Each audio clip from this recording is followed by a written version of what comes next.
sur la fibrose kystique, même si c'est une maladie qui ne touche pas seulement les poumons, mais habituellement, c'est ça que les gens connaissent, que c'est une maladie pulmonaire. Il y a beaucoup d'autres choses, mais j'imagine que vous travaillez sur les aspects pulmonaires. Puis je voulais juste souligner qu'il y a une autre personne de l'IRCM ici, Dr. Daniel Méthode. Hein, c'est ça, puis je ne me rappelle pas votre spécialité. Elle travaille avec moi, une coordonnatrice avec le docteur Bertillon.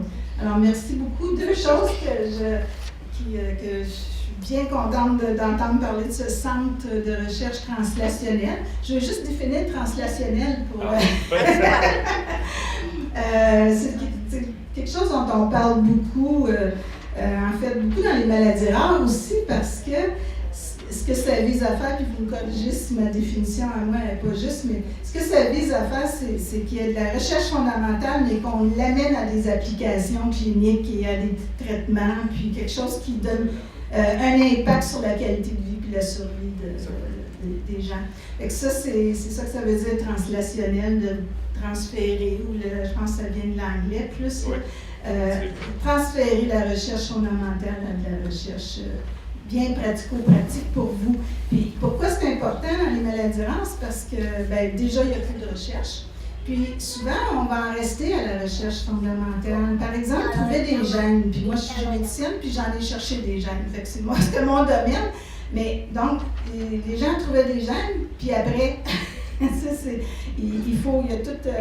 il y a toutes les étapes de savoir pourquoi code ce gène, qu'est-ce que la protéine fait, donc qu'est-ce qu'on peut intervenir pour un traitement. Fait que ça, c'est bien important pour nous. Fait que ça, c'est des bonnes nouvelles.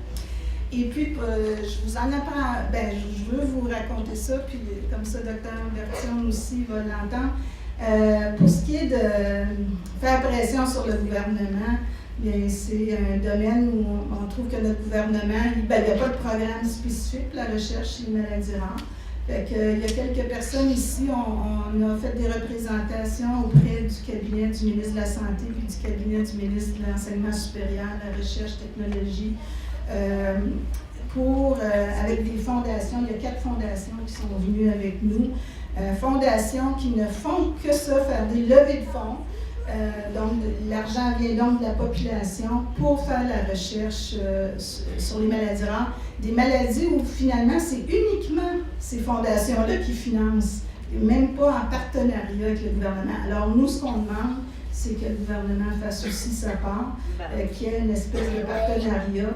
Et on demande aussi une enveloppe, une partie de l'argent pour la recherche en santé au Québec soit dédiée à des maladies rares aussi. C'est ça qu'on a demandé, puis pour l'instant, ça continue nos représentations, en espérant qu'en 2014, on aura ces bonnes nouvelles-là. Puis c'est sûr que quand on peut faire ces pressions-là avec des chercheurs, avec des médecins qui voient l'importance, ça nous aide beaucoup. Fait que merci beaucoup.